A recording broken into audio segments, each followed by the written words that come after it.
Good day. Welcome back to my YouTube channel. Before anything else, I'd like to say to please subscribe, hit the notification bell button para lagi kang updated sa mga bago kong videos ko.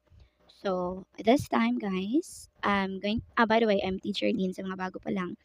I'm an online English teacher, a former Palfish teacher. So, this video, we're going to talk about this comment teacher Kaylee channel. So her comment is, hindi ka naman po nag-reply mismo sa Palfish. Ginamit ko po yung referral code mo.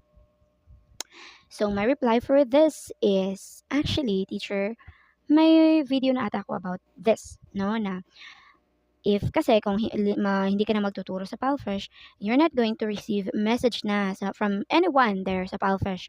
No? So, it'd be, admin lang yung pwede kong ma-receive na message and makapag-message. No? Hindi na ako makapag-reply or makapag-message doon sa messenger, sa Palfish messages.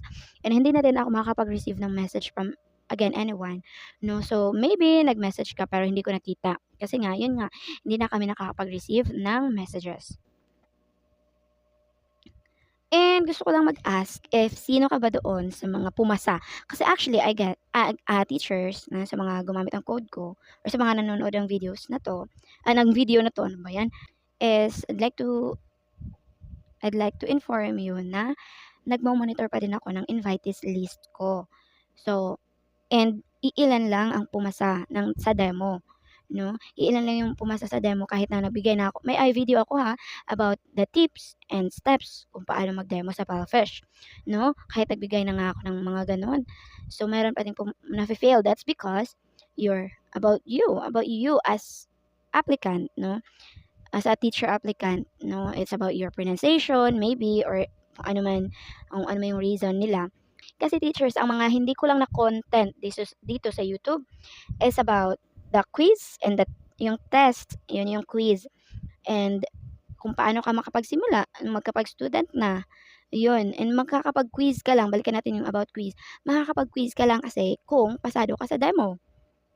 Oo, hindi ka makakapag-quiz, hindi ka makapag-test kung hindi ka pasado sa demo. Ganun. And hindi ka din makakapag-student kung hindi ka pasado sa demo, ganun.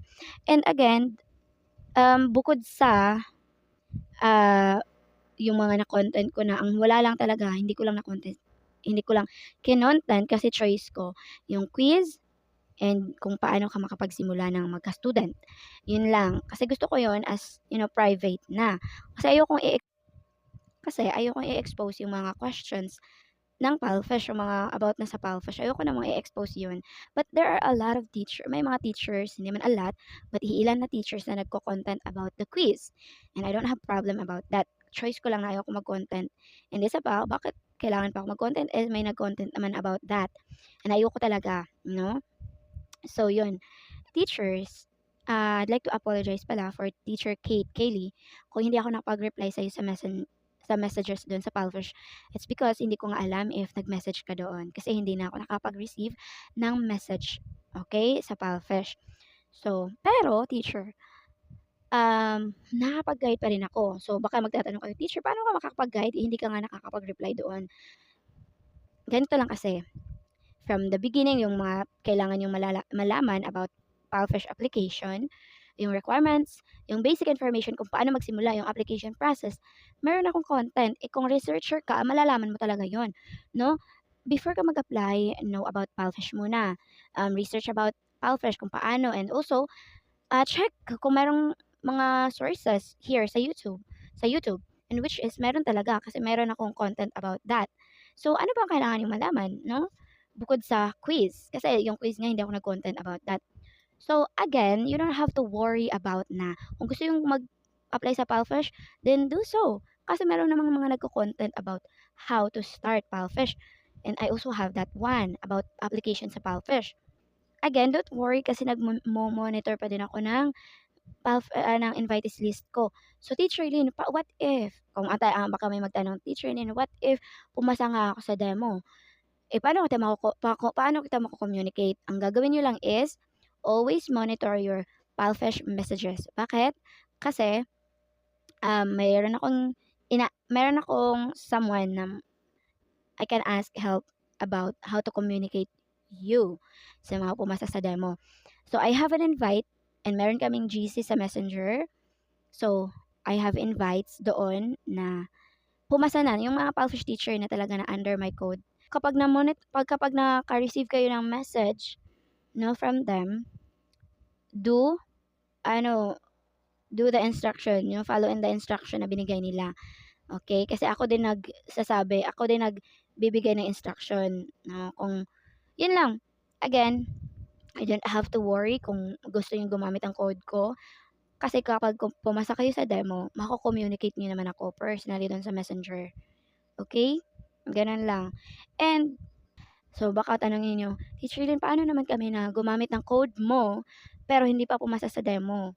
Don't worry, why? Because meron nga akong content about Palfish, about how to start Palfish, about their requirements, their application process. Meron akong content niyan. Yun yung first na content ko talaga. At when application process, tingnan nyo lang yun, guys. Isundin nyo lang yun. Wala na kayong i-worry pa. So, mag-worry na lang kayo kapag pumasa kayo sa demo, pero sino nang mag-guide sa'yo kasi wala nga akong content about that.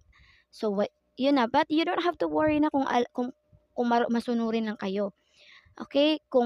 Again, my instruction is, kung pumasa kayo sa demo, my instruction is, always check your always check your Palfish messages. Kasi, someone will message you there and will give you instruction kung ano yung gagawin nyo. So, yan, that's it. And sa mga parang kino-content ko na talaga about Palfish na talaga, no? But don't worry kasi I'm not going to focus na sa Palfish in my YouTube channel. So I'm going to have videos, no, in general na about ESL and how to start. That's it. Good luck.